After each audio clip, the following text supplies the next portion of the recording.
ایک روز دن کے 2:30 ایک ہندو تاجر تھانے آیا اور رپورٹ دی کہ اس کے گھر چوری ہو گئی ہے۔ پہلے تو میں یہ دیکھ کر بہت حیران ہوا کہ ڈکیتیاں رات کے وقت ہوا کرتی ہیں اور رپورٹ علی صبح تھانے آیا کرتی ہے، لیکن یہ ہندو 2:30 دن کو آیا اور اس نے کہا کہ اس کے گھر ڈکیتی ہوئی ہے۔ اس سے میں یہی سمجھ سکتا تھا کہ ڈکیتی دن دہاڑے ہوئی ہے۔ میں نے اس سے پوچھا کہ ڈکیتی کی واردات کس وقت اور کیسے ہوئی۔ اس کے جواب نے میری حیرت ختم کر دی۔ اس نے کہا کہ وہ اپنی پوری فیملی کے ساتھ 6-7 دنوں کے لیے امرتسر گیا ہوا تھا اور مکان بھی بند تھا۔ واپس آ کر دیکھا تو باہر کا تالا لگا ہوا تھا، یعنی ٹوٹا ہوا یا کسی بھی طرح کھلا ہوا نہیں تھا۔ اندر ایک بہت بڑے کمرے کا تالا بھی ٹوٹا ہوا تھا۔ سب سے پہلے تجوری دیکھی، اس کا تالا کسی مضبوط تار یا کسی اوزار سے کھولا گیا تھا۔ تجوری کھول کر اس میں سے کم و بیش 15-20 ہزار روپے مالیت کے زیورات تھے، وہ چوری ہو گئے، اور 10,000 روپے سے کچھ زیادہ رقم تھی، وہ بھی گئی۔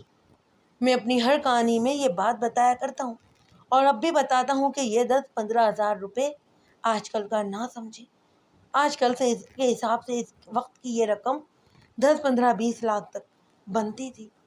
مجھے یاد ہے کہ اس وقت سونا 24 یا 25 روپے تولہ تھا۔ اس ہندو لالے نے ایک بات یہ بتائی کہ یہ زیورات اس کے اپنے نہیں تھے، بلکہ ان لوگوں کے گروی رکھے ہوئے تھے جنہیں اس نے سود پر قرضہ دے رکھا تھا۔ اس نے دوسری بات یہ بتائی کہ اچھا ہوا کہ تجوری سے مال ہی گیا۔ ایک صندوق میں اس کی اپنی بیٹی کا زیور تھا، بیوی کا زیور اور ہونے والی بہو کا بھی۔ اس کے علاوہ کچھ رقم بھی اسی صندوق میں رکھی تھی۔ اس نے بتایا کہ یہ سارا مال بچ گیا ہے۔ اس سے یہ ظاہر ہوتا ہے کہ چور کو معلوم نہیں تھا کہ اس گھر میں کچھ اور بھی مال موجود ہے، یا اس کے پاس اتنا وقت ہی نہیں تھا کہ وہ صندوقوں کے تالے توڑتا اور تلاشی لیتا۔ اس ہندو نے بتایا کہ اس نے دانستہ رقم اور زیورات الگ الگ رکھے ہوئے تھے۔ اگر یہ سارا مال تجوری میں ہوتا تو سارا ہی غائب ہو جاتا۔ یہ ہندو آرت کے علاوہ ساہوکار بھی کرتا تھا، یعنی زیور یا زمین یا مکان گروی رکھ کر سود پر قرضہ دیتا تھا۔ یہ فیملی امرتسر سے کچھ ہی دیر پہلے واپس گھر پہنچی۔ باہر کا تالا تو ٹھیک طرح سے بند تھا، مگر اندر گئے تو انہیں تباہی اور بربادی نظر آئی جو میں نے بیان کی ہے۔ میں نے اس سے پہلی بات یہ پوچھی کہ اس کا کوئی نوکر ہوگا یا پھر نوکرانی، انہیں معلوم ہوگا کہ مال کہاں پر ہے اور گھر والے کب واپس آ رہے ہیں۔ اس ہندو ساہوکار نے بتایا کہ اس کے گھر نوکر یا نوکرانی نہیں۔ میرا خیال یہی تھا کہ یہ کسی پیشہ ور کی واردات ہے۔ میں صحیح رائے تو موقع پر جا کر اور اندازہ قائم کر کے ہی دیکھ سکتا تھا۔ میں اس قسم کے کیس اپنے جونیئر سب انسپکٹر یا SI کو دے دیا کرتا، لیکن ان دونوں کے پاس زیر تفتیش وارداتیں زیادہ ہو گئی تھیں۔ میں نے یہ کیس اپنے پاس رہنے دیا۔ وجہ یہ بھی تھی کہ اپنے پاس اس لیے کیس رکھا کہ یہ ایک ہندو تاجر کے گھر کی واردات تھی، اور میں مسلمان، ہندو مسلمانوں کو نقصان پہنچانے کے بہانے ڈھونڈتے رہتے ہیں۔ میں کوتاہی کا ملزم کہلانے سے ڈرتا تھا۔ میں نے اسی وقت مطلوبہ کاغذی کارروائی مکمل کر کے ہندو کے ساتھ اس کے گھر چلا گیا۔ اس نے کہا تھا کہ باہر کا تالا بند تھا۔ اس کا مطلب تو یہ تھا کہ ملزم چھت کی طرف سے آئے یا پھر انہوں نے کوئی اور راستہ اختیار کیا۔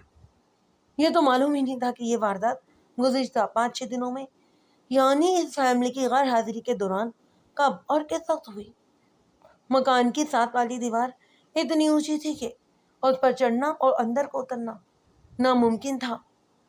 مجھے یہ خیال بھی آیا کہ ہو سکتا ہے کہ یہ تالا کسی اور چابی سے کھولا گیا ہو اور واردات کے بعد پھر یہ تالا لگا کر بند کر دیا گیا ہو۔ یہ اس زمانے کا بالکل ہی عام قسم کا تالا تھا جس کی شکل ہتھ کڑی کے تالے جیسی تھی۔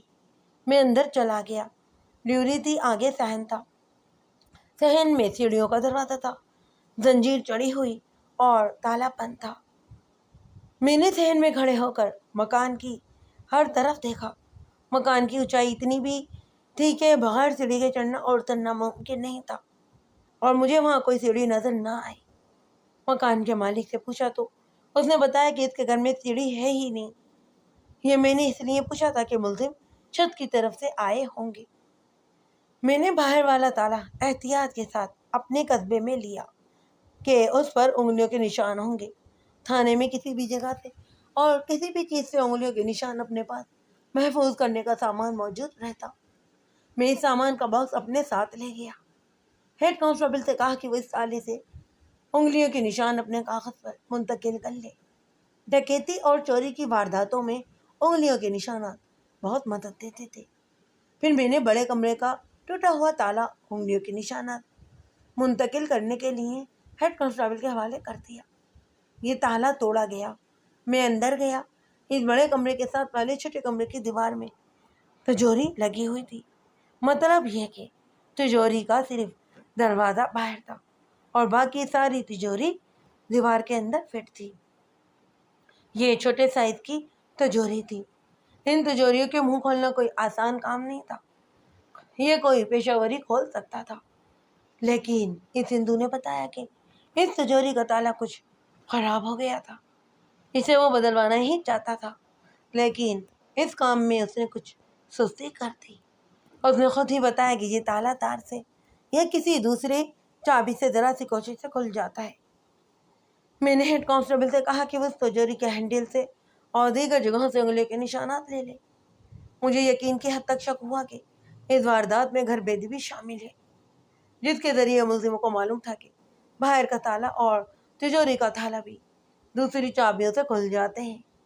اس کے ساتھ یہ خیال بھی آیا کہ گھر بیدی اگر کوئی تھا تو اسے جب معلوم نہیں تھا کہ ایک اور صندوق میں مال بھی پڑا ہوا ہے اور وہ مال تجوری کے مال سے بھی زیادہ قیمت کا مالک تھا۔ میں نے جو کچھ دیکھنا تھا وہ دیکھ لیا۔ اپنی تفتیشی کہانیوں میں پہلے بھی تحریر کر چکا ہوں کہ چوری اور ڈکیتی کی واردات کی تفتیش انتہا سے زیادہ مشکل ہوتی ہے، کیونکہ اس کا سراغ یا کوئی اشارہ ہی نہیں ملتا۔ موقع واردات سے مجھے زیادہ سے زیادہ یہ اشارہ مل سکتا تھا کہ انگلیوں کے نشانات مل جاتے، یہ بھی اگر کسی پیشہ ور کے نہ ہوں تو تفتیش میں محض بیکار ہوتے تھے، کیونکہ سزا یافتہ پیشہ ور ڈاکو وغیرہ کی انگلیوں کے نشان اور فنگر پرنٹ ریکارڈ میں موجود رہتے تھے۔ میں سیڑھیاں چڑھ کر چھت پر آ گیا۔ اوپر بھی 2 کمرے تھے، لیکن دونوں میں کوئی نہیں رہتا تھا۔ اس مکان کی چھت ساتھ والے مکانوں کی چھتوں سے ملی ہوئی تھی۔ ایک فیصل تھی۔ میں نے پوچھا کہ اس طرف پچھواڑے کون لوگ رہتے ہیں؟ مجھے بتایا گیا کہ پچھواڑے ایک ہندو رہتا ہے اور اس کے آگے بھی ایک ہندو کا ہی مکان تھا۔ رات والے مکان کے ایک پہلو میں ایک مسلمان کا بھی گھر تھا اور اس سے آگے بھی ایک مسلمان کا ہی مکان تھا۔ مجھے یہ بھی شک تھا کہ ملزم چھت کے راستے آئے تھے۔ یہ بتانا ممکن نہیں تھا کہ وہ کس طرح آئے اور کس طرف کو چلے گئے۔ مجھے افسوس کے ساتھ کہنا پڑتا ہے کہ مجھے یہی شک تھا کہ یہ واردات مسلمانوں نے یا کسی ایک مسلمان نے کی ہے، اور اب واردات والے گھر کے افراد کو بھی دیکھنا بہت ضروری تھا۔ ایک تو اس ہندو کی بیوی تھی، پھر ایک بیٹا جس کے متعلق بتایا گیا کہ اس کی شادی ہونے والی ہے۔ وہ بھی باپ کے ساتھ کاروبار کرتا تھا۔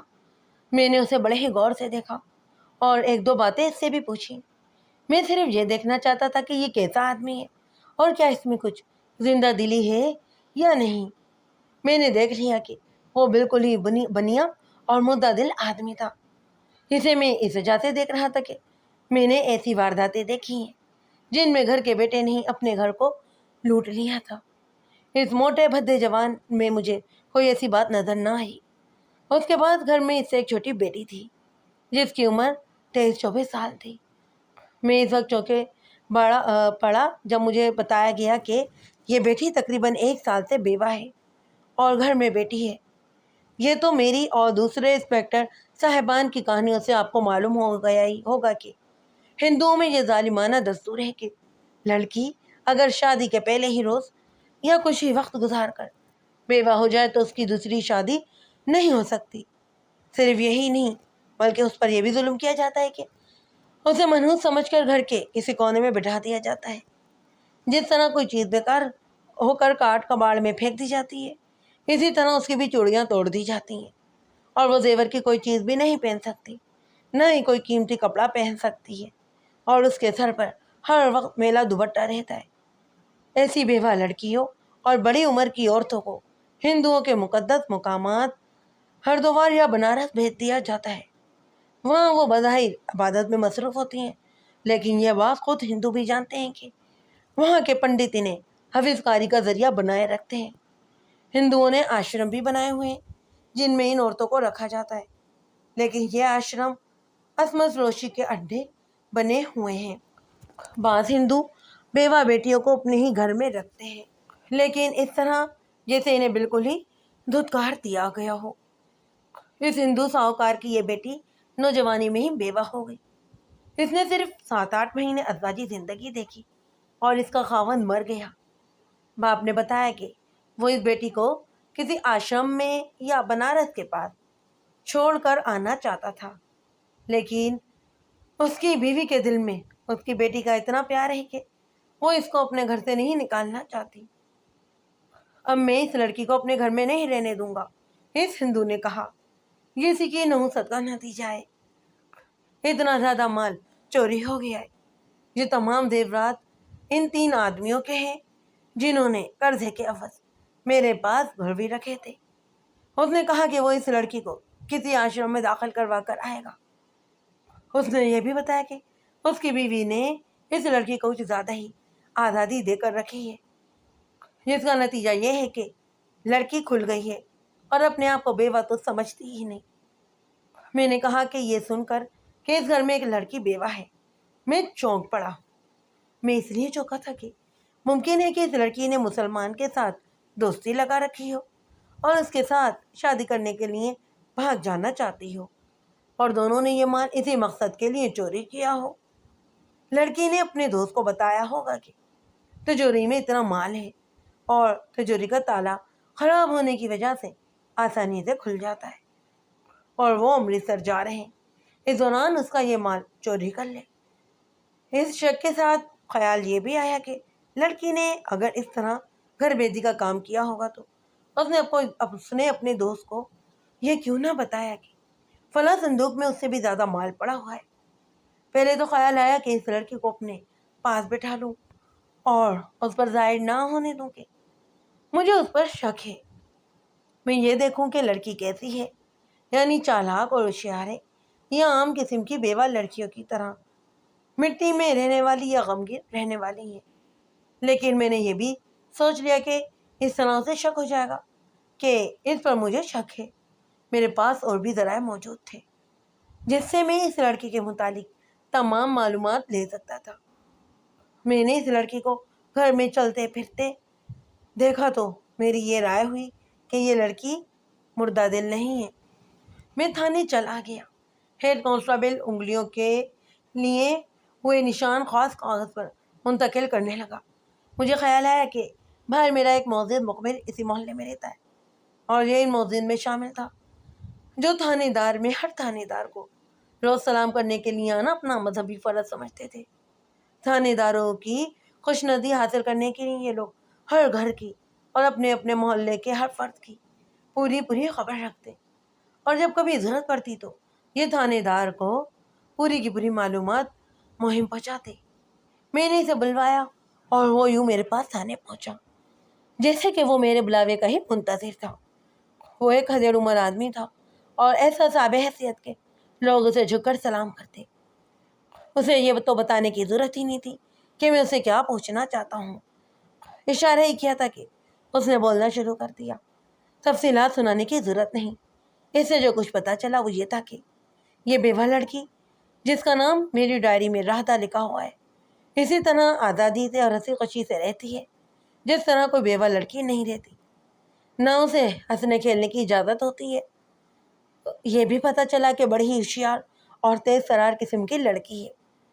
مزید معلومات یہ تھی کہ واردات والے گھر کے پڑوس میں مسلمانوں کا جو گھر تھا، اس گھر کا ایک جوان بیٹا تھا۔ اس لڑکی کے دوستانہ مراسم اس لڑکے کے ساتھ تھے۔ میں اس لڑکے کا نام نسیم لکھوں گا جو کہ اس کا اصل نام نہیں ہے، اسے میں نے لڑکا لکھا ہے۔ وہ دراصل 25 سال سے کچھ زیادہ ہی عمر کا جوان آدمی تھا۔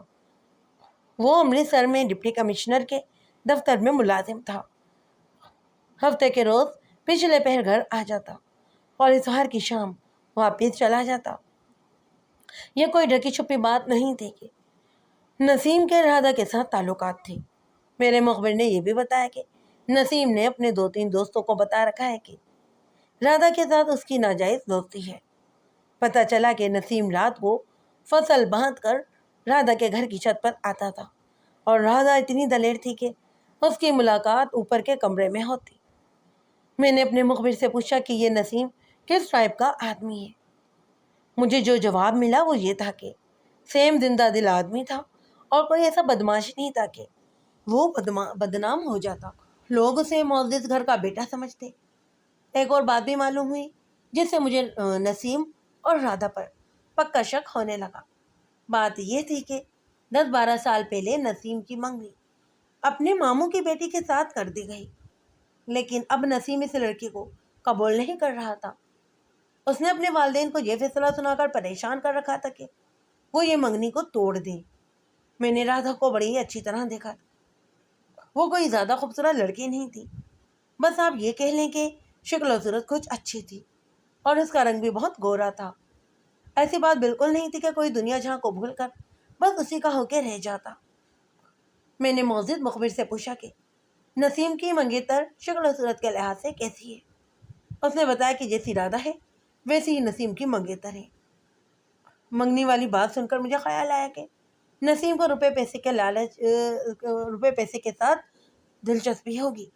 رادھا نے اسے بتایا ہوگا کہ وہ اسے اتنی زیادہ دولت دے سکتی ہے، وہ ذرا اہمیت کرے۔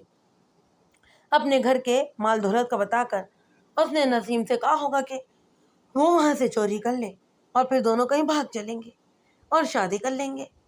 میں نے اس مخبر سے اپنے مطلب کی بہت ساری باتیں معلوم کر لیں، کچھ اس نے بغیر پوچھے ہی بتا دی۔ میں نے اسے کہا کہ وہ نسیم کے 2-3 دوستوں کو میرے پاس اس طرح بھیجے کہ کسی کو بھی پتہ نہ چلنے دے۔ نسیم تو اس وقت امرتسر میں تھا۔ میرا مخبر چلا گیا۔ میں یہ سوچنے لگا کہ یہ واردات کسی پیشہ ور نے کی ہے یا پھر کسی اناڑی نے۔ مجھے خاص کاریگری اور مہارت نظر نہیں آ رہی تھی، البتہ یہ خیال نظر آ رہا تھا کہ پیشہ ور ڈکیت ہوتا تو وہ صندوق بھی کھول کر دیکھتا اور سب کچھ لے اڑتا۔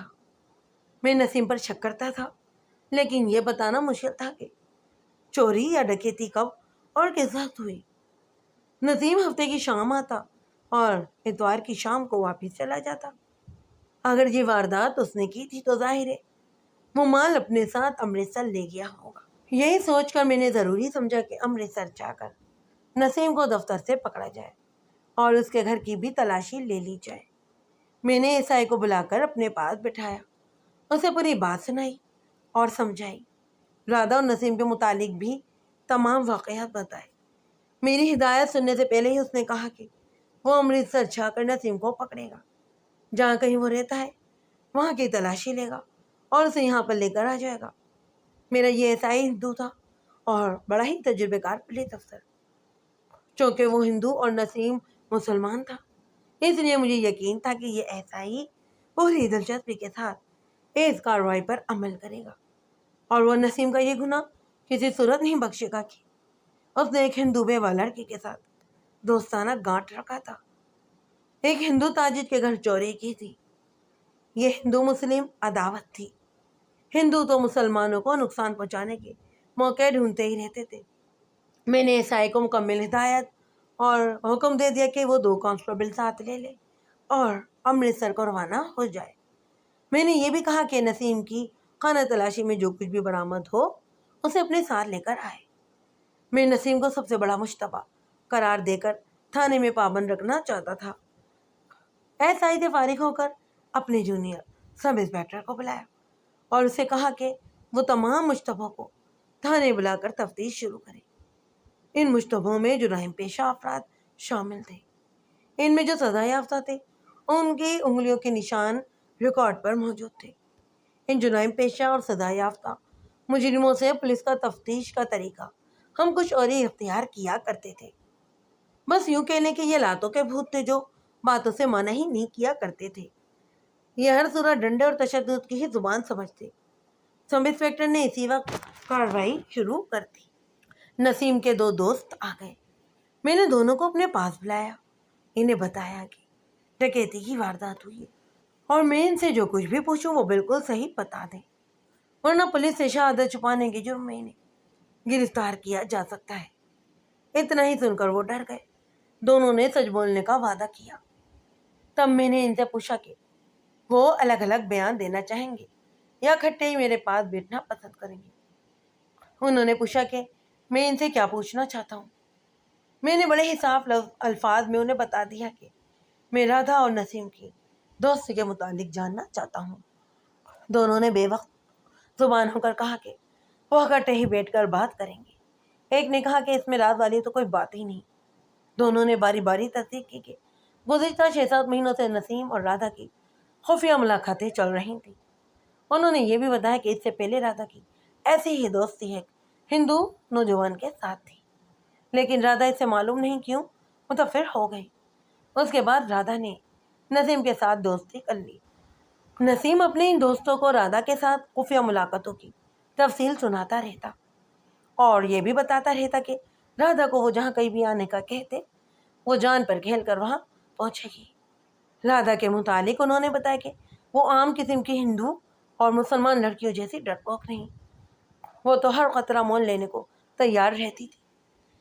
مجھے صرف ایک بات بتاؤ، میں نے نسیم کے دونوں نوجوان دوستوں سے کہا، اس بات میں ذرا سی بھی غلط بیانی نہ کرنا۔ نسیم اور رادھا یہاں سے بھاگ کر کہیں اور جا کر شادی کرنے کا ارادہ رکھتے ہیں، کیا یہ بات صحیح ہے؟ یہ بات بالکل صحیح نہیں ہے، انہوں نے کہا۔ نسیم ہمیں صاف لفظوں میں بتا چکا ہے کہ رادھا اسے اکساتی رہتی ہے کہ وہ یہاں سے بھاگ چلے اور بہت دور کہیں جا کر شادی کر لیں گے۔ رادھا نے یہ بھی کہا کہ وہ گھر سے بہت ساری رقم اور زیورات بھی ساتھ لے کر چلے گی، لیکن نسیم یہ بات نہیں مان رہا تھا۔ اس نے رادھا کو جھانسا دے رکھا تھا کہ کسی بھی وقت وہ بھاگنے اور شادی کرنے کا ارادہ پورا کر سکتا ہے۔ ان دونوں نے کچھ اور تفصیلی بات کر کے یہ بھی بتایا کہ نسیم رادھا سے پیسے کھا رہا تھا۔ اگر نسیم کا ارادہ یہ ہوتا کہ وہ رادھا کو ساتھ لے کر کہیں نکل جاتا ہے تو وہ کبھی کا اس کے ارادے پر عمل کر چکا ہوتا۔ انہوں نے بتایا کہ نسیم اسی بات پر خوش تھا کہ وہ ہندوؤں کی ایک لڑکی کو خراب کر رہا تھا اور اس سے پیسے کھا رہا تھا۔ انہوں نے بتایا کہ نسیم میں اتنی ہی عقل تھی کہ اس نے سوچ لیا کہ وہ رادھا کو بھگا کر کتنی دور کیوں نہ لے جاتا۔ ہندوؤں کو اور پولیس کو بھی اتنا تو سراغ ضرور مل جاتا کہ رادھا کو نسیم ہی لے کر گیا ہے، پھر یہ دونوں پکڑے جاتے یا نہ جاتے۔ پر یہ ہندو نسیم کے سارے خاندان کا بیڑا غرق کر کے رکھتے تھے۔ نسیم کے ان دو دوستوں نے مجھ سے کچھ بھی نہیں چھپایا اور تمام باتیں صحیح بتائیں، لیکن میں نے ان پر پھر بھی اعتبار کر لینا مناسب نہ سمجھا۔ میں نے سوچا کہ نسیم نے ان دوستوں کو رادھا کے ساتھ اپنے تعلقات تو سنا دی، لیکن ڈکیتی اور چوری ایک ایسا جرم ہے جو کوئی بھی شخص اپنے کسی دوست کو نہیں بتاتا۔ یہ ممکن تھا کہ نسیم آخر ایک انسان تھا، وہ رادھا کی باتوں اور اتنی زیادہ دولت کے لالچ میں آ گیا ہوگا اور اتنا زیادہ مال وہ لے اڑا اور اب رادھا کو بھاگ کر اس کے پاس ہی پہنچنا تھا۔ یہ بات میرے بھی ذہن میں تھی کہ رادھا کے گھر میں چھت کی طرف سے اترا جا سکتا تھا، باہر کے دروازے کا تو تالا بند تھا۔ اب دیکھنا یہ تھا کہ وہ چھت کی طرف سے اس گھر میں اترا کس طرح جا سکتا ہے۔ ہو سکتا ہے کہ رستہ لٹکا کر اترا ہو۔ میرے ایسا ہی امرتسر جانے کے لیے تھانے سے نکل گیا تھا۔ وہ رات گزر گئی۔ میرے جونیئر سب انسپکٹر نے رات کو ہی جرائم پیشہ مشتبہ کو بلانا شروع کر دیا۔ ان میں سے جو آئے ان سب نے تفتیش شروع کر دی گئی۔ اس تفتیش کو میں تفصیل سے بیان نہیں کروں گا کیونکہ یہ صرف سوالوں کا اور جواب کا ہی طریقہ کار نہیں ہوتا۔ اگلے 3-4 روز تک میرے پاس مخبر بھی آتے رہے اور اپنی اپنی مخبری کی رپورٹیں بھی دیتے رہے۔ کوئی بھی نئی بات معلوم نہ ہوئی۔ ان باتوں کی تصدیق ہوئی جو پہلے ہی مجھے معلوم تھی۔ نسیم اور رادھا کی دوستی کا سب کو علم تھا۔ امرتسر وہاں سے 20-25 میل دور تھا۔ ایسا ہی اگلے روز پچھلے پہر 4 بجے کے قریب نسیم کو ساتھ لیے امرتسر سے واپس آ گیا۔ اس نے نسیم کو ہتھکڑی نہیں لگائی تھی۔ نسیم وہاں ایک کمرے کے مکان میں رہتا تھا۔ ایسا ہی نے وہاں کی تلاشی لی، کچھ بھی برآمد نہ ہوا۔ میں نے نسیم کو الگ بٹھا لیا۔ میں نے رادا کے ساتھ اس کی دوستی کی بات کی، جو اس نے بغیر چو چنا کیے تسلیم کر لی کہ ہاں رادا کے ساتھ اس کی دوستی ہے اور یہ دوستی شریفانہ نہیں۔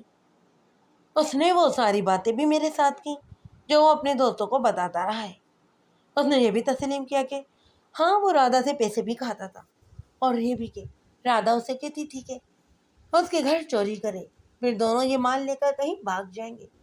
رادا نے اسے کچھ دن پہلے ہی بتا دیا تھا کہ وہ سب 6-7 دنوں کے لیے امرتسر جا رہے ہیں، اور اس دوران نسیم آسانی سے چوری کر سکتا ہے۔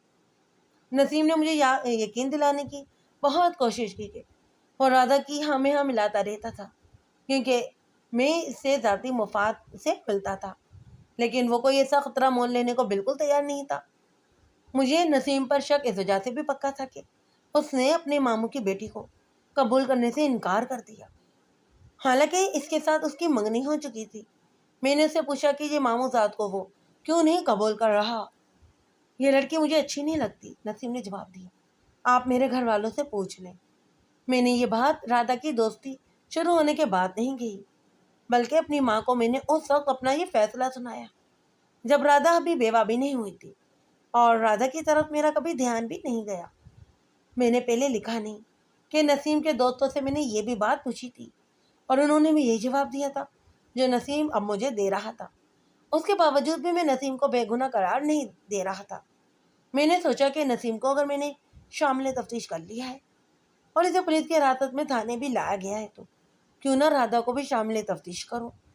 ایک توقع تو یہ بھی تھی کہ رادا آخر عورت ذات ہے اور بد چلنے کی گنہگار بھی ہے، اس لیے میں اس کے پاؤں جلدی اکھاڑ لوں گا۔ نسیم کو میں نے بتایا کہ میں اسے 1-2 دن میں پابند تھانے کا رہنا پڑے گا۔ اس نے قدرتی طور پر منت سماجت کی۔ میں نے اسے یہ کہہ کر مطمئن کر دیا کہ میں اس کوشش میں ہوں کہ اس واردات سے اس کا نام نکل جائے۔ ہیڈ کانسٹیبل کو بلا کر وہ کہا کہ وہ رادا کو اپنے ساتھ لے کر آئے۔ تقریباً آدھے گھنٹے بعد رادا آ گئی، اس کا باپ بھی ساتھ تھا۔ وہ خاصا پریشان تھا کہ میں نے اس کی بیٹی کو کیوں بلایا ہے۔ نسیم کو میں نے کانسٹیبلوں کی پارک میں بھیج دیا اور ایک کانسٹیبل کی اس پر ڈیوٹی لگا کر کہا کہ نسیم کو باہر نہ نکلنے دے۔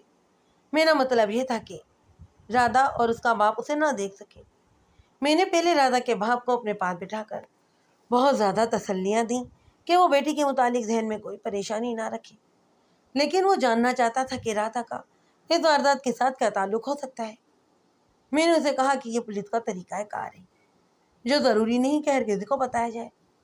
لیکن مہاراج، رادا کے باپ نے کہا، اس میں میری بڑی بے عزتی ہے۔ لوگ پوچھیں گے کہ میری بیٹی کو تھانے کیوں بلایا گیا تھا۔ مجھے اپنی عزت زیادہ پیاری ہے لالا جی، میں نے کہا۔ میں اگر دوسروں کی عزت بے عزتی دیکھ کر کسی ضروری فرد کو شامل تفتیش نہ کروں تو میں اپنا فرض ادا نہیں کر سکتا، اور اس کے نتیجے میں میرے اوپر کے آفیسر بھی مجھ سے جواب طلبی کریں گے۔ اگر آپ کو اپنی عزت کا اتنا ہی خیال ہے تو یہ لکھ کر دے دیں کہ آپ کے گھر میں ڈکیتی کی واردات نہیں ہوئی۔ بہرحال میں نے اسے یقین دلا دیا کہ میں اس کی بیٹی کی عزت کا پورا خیال رکھوں گا، لیکن صرف تھانے کے اندر۔ وہ میری باتوں سے مطمئن تو نہ ہوا، جس کا مجھے کوئی افسوس بھی نہیں تھا۔ میں نے اسے چلتا کیا اور رادا کو اپنے پاس بلایا۔ ظاہر سی بات ہے کہ وہ ڈری ہوئی تھی اور گھبرائی ہوئی بھی۔ اسے بتایا گیا کہ اس کی کوئی بات بھی مجھ سے ڈھکی چھپی نہیں اور وہ جھوٹ بولنے کی بالکل کوشش نہ کرے۔ مجھے اس کے جذبات سے پوری طرح واقفیت تھی۔ وہ بیوہ تھی اور اپنے گھر میں دھتکاری ہوئی تھی۔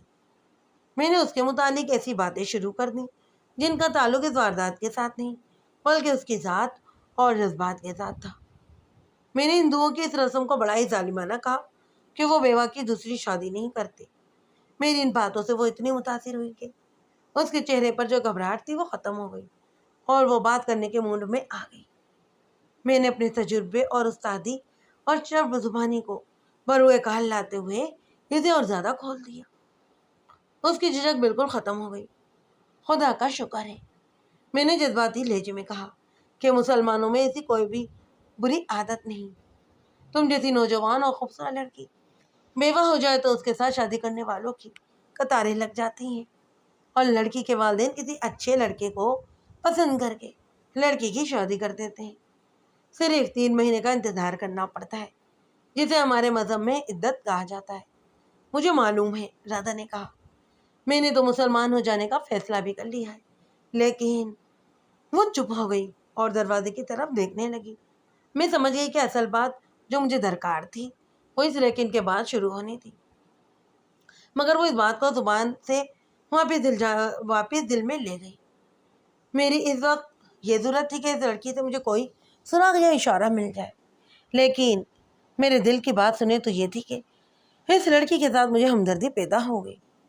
میں حیران تھا اور ان دونوں پر مجھے غصہ بھی آ رہا تھا کہ وہ کس بے دردی سے اس عمر اور اس شکل و صورت کے لڑکی کی زندگی تباہ کر دیتے ہیں، ان کے جذبات کا خون کر دیتے ہیں، پھر ان کے لیے ایسی جذباتی صورتحال پیدا ہو جاتی ہے کہ یہ اپنی تسکین کے لیے ناجائز ذریعے پیدا کر لیتی ہیں۔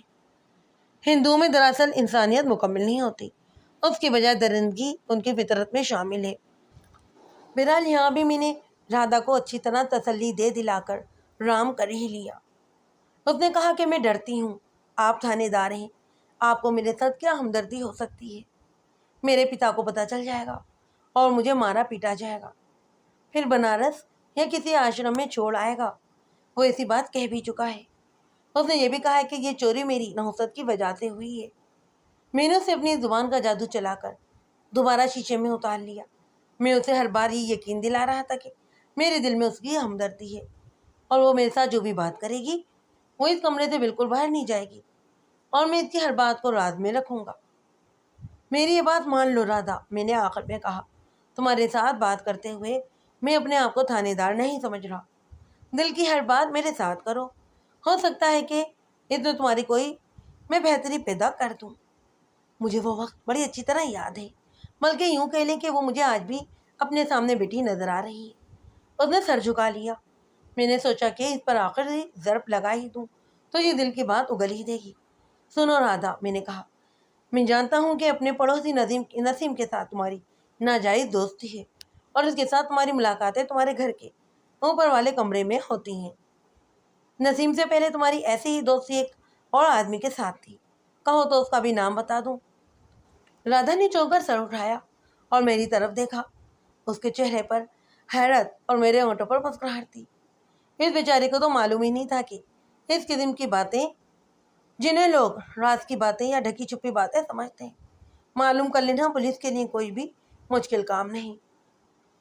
چار دیواری کے اندر کی باتیں بڑی آسانی سے پولیس کے تھانے تک پہنچ جایا کرتی ہیں۔ تمہارا یہ راز میرے سینے میں دفن رہے گا، میں نے بڑے ہی پیار اور بے تکلفی کے لہجے میں کہا۔ ڈرو نہیں اور گھبراؤ نہیں، میں کہہ رہا ہوں نا کہ مجھ سے ہمدردی اور بہتری کی توقع رکھو۔ میں جانتا ہوں کہ تم نے نسیم کے ساتھ گھر سے بھاگ جانے کا پکا پروگرام بنا رکھا ہے۔ اگر یہ چوری نسیم نے تمہارے کہنے پر کی ہے تو مجھے صاف صاف بتا دو تاکہ میں تفتیش کو کسی اور طرف لے جاؤں اور نسیم کو بے گناہ قرار دے دوں۔ اس نے کہا کہ نسیم تو امرتسر رہتا ہے۔ میں نے اس کی تائید میں کہا کہ ہاں، میں جانتا ہوں کہ وہ امرتسر میں نوکری کرتا ہے۔ میں دیکھ رہا تھا کہ وہ کچھ کہنا چاہتی تھی لیکن الفاظ اس کی زبان پر آ ہی نہیں رہے تھے۔ صاف ظاہر ہو رہا تھا کہ وہ اصل بات چھپانے کی کوشش میں ہے۔ تمہیں مجھ پر اعتبار نہیں، میں نے کہا۔ تم یہ تو ضرور مانو گی کہ نسیم کے ساتھ تمہاری درپردہ دوستی ہے۔ تم اگر انکار کرو گی تو یہ نسیم کے لیے اچھا نہیں ہوگا اور یہ بات عدالت تک پہنچ جائے گی۔ پھر تم سمجھ سکتی ہو کہ تمہاری کتنی بے عزتی اور بدنامی ہوگی۔ اس نے دبی دبی زبان میں اقرار کر لیا کہ ہاں، نسیم کے ساتھ اس کی دوستی ہے۔ میں نے اس بات کو اپنے انداز سے آگے چلایا تو اس نے یہ بھی مان لیا کہ نسیم کو اس نے کہا تھا کہ اس کے گھر سے مال چوری کرے، پھر وہ نسیم کے ساتھ گھر سے بھاگ چلے گی۔ ہندوستان میں کہیں دور جا کر رادھا مسلمان ہو جائے گی، پھر وہ دونوں شادی کر لیں گے اور اپنی نئی زندگی بنائیں گے۔ پھر نسیم نے چوری کی یہ واردات کی؟ میں نے کہا، میں یہ نہیں بتا سکتی۔ رادھا نے کہا، ہم امرتسر سے واپس آئے تو تجوری ٹوٹی ہوئی دیکھی۔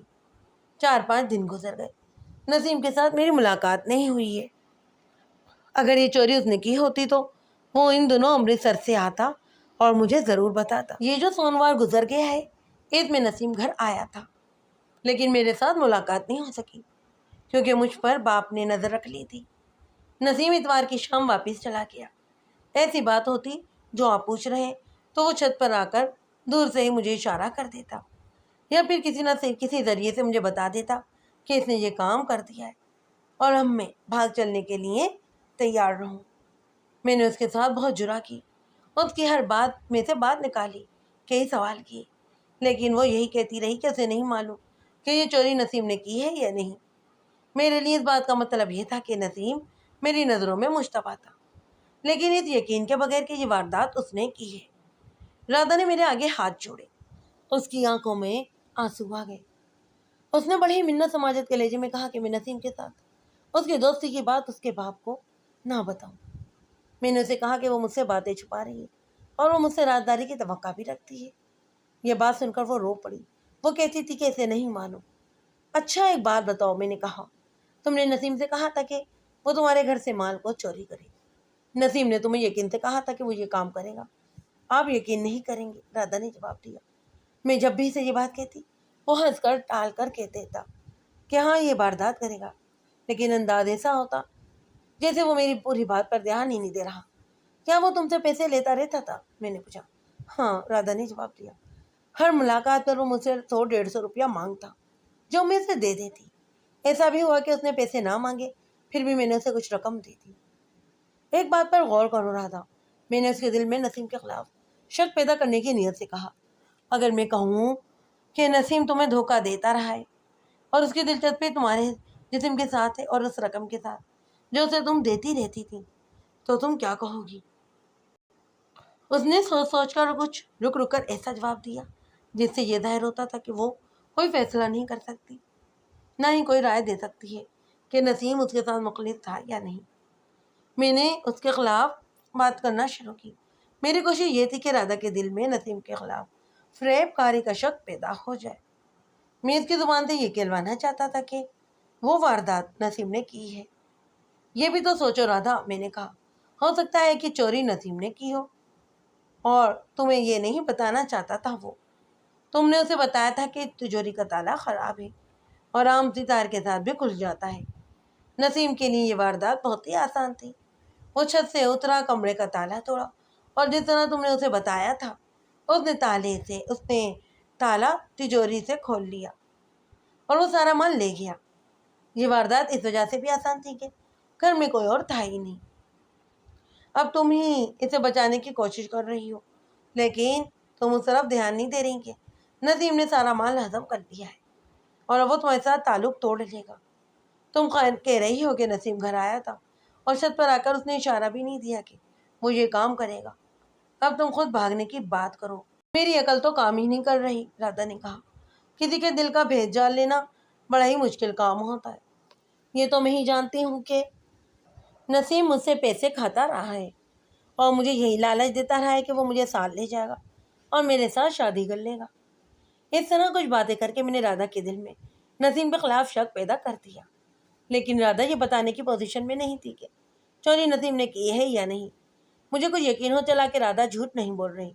میں نے دیکھ لیا کہ لڑکی کوئی سیدھی سادھی لڑکی نہیں، اس میں چالاکی اور ہوشیاری بھی تھی۔ وہ ہر بات مجھے اعتماد کے ساتھ کرتی، لیکن ایک تھانے دار کو وہ گمراہ نہیں کر سکتی تھی۔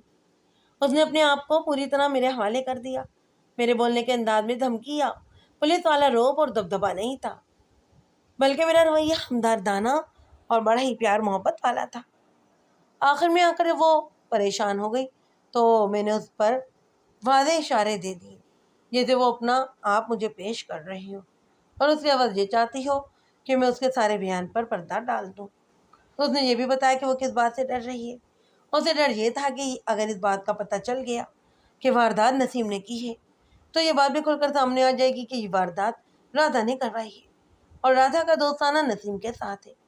رادھا نے یہ اپنا ڈر مجھے صاف الفاظ میں بتا دیا۔ میں نے بڑی نیک نیتی سے اسے مطمئن کیا کہ وہ مجھ سے کسی بھی دھوکے کی توقع نہ رکھے۔ میں نے اسے جانے کی اجازت دے دی۔ وہ میرے دفتر سے نکلی، اس کا باپ اندر آیا اور پوچھنے لگا کہ کیا باتیں ہوئی ہیں۔ میں نے گول مول سی باتیں بتا کر اسے چلتا کیا۔ رادھا اور اس کے باپ کے جانے کے بعد میں نے نسیم کو اپنے پاس بلوا لیا۔ وہ جب میرے سامنے آیا تو اس وقت رادھا اپنے باپ کے ساتھ تھانے کے احاطے کے بڑے گیٹ سے نکل رہی تھی۔ میں نے نسیم سے کہا کہ وہ باہر گیٹ کی طرف دیکھے۔ اتفاق سے عین اسی وقت رادھا نے پیچھے مڑ کر دیکھا۔ جانتے ہو وہ لڑکی کون ہے؟ میں نے نسیم سے پوچھا۔ اور تم یہ بھی جانتے ہو کہ وہ جو اس لڑکی کے ساتھ جا رہا ہے وہ بھی کون ہے؟ نسیم نے رادا کے باپ کا نام لے کر کہا کہ ہاں وہ اسے جانتا ہے لیکن اس لڑکی کو نہیں جانتا۔ اس نے بس اتنا ہی کہا کہ شاید اس کی بیٹی ہے، وہ تمہاری ماں رادا ہے۔ میں نے طنز اور غصے کے ملے جلے لہجے میں کہا، اور تم اسے اچھی طرح جانتے ہو، اسی کے کہنے پر تم نے اس کے گھر ڈکیتی کی واردات کی اور تجوری خالی کی۔ مجھے آج تک یاد ہے کہ نسیم میرے سامنے کھڑا تھا، ابھی میں نے اسے بیٹھنے کو نہیں کہا تھا، پر میری بات سن کر اس نے اس طرح بدک کر میری طرف دیکھا جیسے کسی نے اس کے جسم کے ساتھ بجلی کا ننگا تار لگا دیا۔ اس پر تو جیسے سختہ طاری ہو گیا۔ تم نے بسم اللہ جھوٹ سے کی ہے، میں نے کہا۔ میرا خیال تھا کہ تم مسلمان ہو اور میں مسلمان کی حیثیت سے تمہیں بچانے کی کوشش کروں گا، لیکن تم مجھے بیوقوف بنانے کی کوشش کر رہے ہو۔ نہیں جناب، اس نے ایسے لہجے میں کہا جیسے وہ بھی رو پڑے گا۔ مجھے بولنے کا موقع دیں، میں نے یہ واردات نہیں کی۔ معلوم نہیں آپ کس شہادت کی بنا پر مجھ پر یہ الزام عائد کر رہے ہیں۔ میں تمہیں بولنے کا پورا موقع دوں گا، میں نے کہا، لیکن یہاں جھوٹ نہیں چلے گا۔ بیٹھ جاؤ۔ وہ بیٹھ گیا۔ میں چاہتا تھا کہ وہ بولے، خواہ جھوٹ ہی بولے۔ جھوٹ سے ہی پتہ چل جاتا ہے کہ یہ شخص کس پوزیشن میں ہے اور یہ کیا جھوٹ بول رہا ہے، یا اس میں کچھ سچ بھی ہے۔ یہ تو میں اسے پہلے ہی بتا چکا تھا کہ میں اس کے متعلق تمام معلومات لے چکا ہوں اور اس کی رادا کی دوستی کی بھی جانتا ہوں، اور اس کے لیے اسے جھوٹ بولنے کی گنجائش نہیں۔ تم نے دیکھ لیا ہے، میں نے آخر میں کہا، رادا یہاں سے گزر کر گئی ہے اور وہ 2-3 گھنٹے میرے پاس بیٹھی رہی ہے۔ اس کے باپ کو میں نے باہر بٹھائے رکھا ہے۔ رادا نے کوئی پردہ نہیں رہنے دیا۔ سچ بولو گے تو فائدے میں رہو گے، ورنہ 6-7 سالوں کے لیے جیل میں بند ہو جاؤ گے۔ اس نے بولنا شروع کر دیا۔ سب سے پہلے تو اس نے یہ کہا کہ یہ واردات اس نے نہیں کی۔ وہ بول رہا تھا اور میں اس کی بات سے بات نکال کر کچھ نہ کچھ پوچھتا بھی جا رہا تھا، اور اسے یہ بھی بتا رہا تھا کہ میں یہ بات پہلے سے ہی جانتا ہوں۔ اس طرح اس نے یہ تسلیم کر لیا کہ ہاں، رادا کے ساتھ اس کی ناجائز دوستی تھی۔ دوسری بات یہ بھی تسلیم کی کہ رادا اسے اس گھر کے چوری کرنے پر بھی اکساتی اور رادا کو خوش کرنے کے لیے اس کی بات مان لیتا، لیکن اس کا یہ واردات کرنے کا ارادہ نہیں تھا۔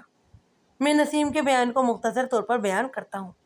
اس نے یہ بھی مان لیا کہ وہ رادا سے پیسے کھاتا رہا ہے، اور اس نے کہا کہ اس کی دلچسپی رادا کے ساتھ محض جسمانی تھی، اور دوسری دلچسپی ان پیسوں کے ساتھ جو وہ اسے لیتا رہتا۔ وہ ایسا خطرہ مول لینے کو تیار ہی نہیں تھا کہ ڈکیتی کی واردات کرتا اور رادا کو بھگا کر لے جاتا۔ وہ جانتا تھا کہ رادا کے ساتھ وہ شہر سے بھی غیر حاضر ہوگا تو پولیس سمجھ جائے گی کہ رادا اسی کے ساتھ گئی ہے، اور رادا کے گھر کا مال بھی اسی کے ساتھ گیا ہے۔ ایک تو پولیس کا ڈر کہ پولیس اسے ڈھونڈ نکالے گی، اوپر سے رادا کا باپ ہندوؤں کے ساتھ ملا کر نسیم کے گھر والوں کو بڑا ہی برا انتقام کا نشانہ بنائے گا۔ وہ یہ بھی جانتا تھا کہ ہندو مسلمانوں سے کس طرح انتقام لیا کرتے ہیں۔ امرتسر میں نسیم جہاں رہتا تھا وہاں سے کچھ بھی برآمد نہیں ہوا۔ یہ تو مان ہی نہیں سکتا تھا کہ نسیم نے اپنے ماں باپ کے گھر میں مال رکھا ہوگا۔ مجھے مخبروں نے بتا دیا تھا کہ یہ شریف اور معزز خاندان ہے۔ میں نے اس سے پوچھا کہ وہ اپنے ماموں کی بیٹی سے شادی کیوں نہیں کر رہا۔ میں نے یہ بات رادا سے بھی پوچھی تھی اور دوبارہ نسیم سے پوچھا۔ میرا طریقہ تفتیش تھا کہ ایک بات کو ایک ہی بار پوچھتا تھا۔ رادا نے جواب دیا کہ نسیم اسے کہتا تھا کہ اس کی خاطر وہ اپنی منگنی توڑ رہا ہے، لیکن نسیم نے مجھے یہ بھی بتایا کہ ماموں کی بیٹی اسے اچھی نہیں لگتی۔ ایک تو اس کی شکل و صورت واجبی سی ہے، قد بھی چھوٹا ہے، جسے موٹا اور بے ڈھنگا ہے۔ نسیم نے ماموزاد کے ساتھ شادی نہ کرنے کی وجہ یہ بھی بتائی کہ امرتسر میں ایک بڑی اچھی شریف فیملی ہے جس کے ساتھ اس کے مناسب پیدا ہو گئے۔ اس گھرانے کا ایک نوجوان نسیم کے ساتھ DC آفس میں کام کرتا ہے۔ اس کے ساتھ نسیم کی دوستی ہو گئی اور وہ اپنی دوست کے گھر آتا جاتا تھا۔ اس دوست کی بہن شادی کی عمر کو پہنچ گئی۔ یہ لڑکی اسے اچھی لگی اور نسیم اس لڑکی کے والدین کو اچھا لگا۔ اشاروں میں یہ بات طے ہو گئی کہ وہ لوگ اپنی بیٹی نسیم کو دینے کو تیار ہیں۔ میں آپ کو ایڈریس دے دیتا ہوں، نسیم نے کہا۔ آپ امرتسر جا کر اس گھرانے میں جائیں اور پوچھیں کہ میں سچ کہہ رہا ہوں یا جھوٹ۔ میں نے بھی صرف اپنی ماں کو بتایا کہ میں اس لڑکی کے ساتھ شادی کروں گا، آپ چل کر دیکھ لیں۔ میں نے بھی اپنے باپ اور بھائیوں کو نہیں بتایا۔ یہ گھرانہ بھی اچھا اور لڑکی میری پسند کی ہے۔ میں نے اسی وقت جب نسیم کو امرتسر سے تھانے لائے تھے کہہ دیا تھا کہ اس کی انگلیوں کے نشانات لیے جائیں گے۔ نشانات لے لیے گئے اور ایک کانسٹیبل یہ نشانات لے کر